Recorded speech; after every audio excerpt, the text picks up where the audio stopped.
की झुमका ये रानी। कोका कोला 2 गाना आप सभी के बीच आ सकता है।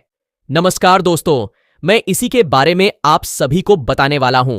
इस वीडियो में तो वीडियो को लास्ट तक देखते रहे, और जो लोग मेरे चैनल को अभी तक सब्सक्राइब एवं फॉलो नहीं किए हैं वो लोग कर लें, क्योंकि हमारे चैनल पर भोजपुरी का हर खबर सबसे पहले आता है।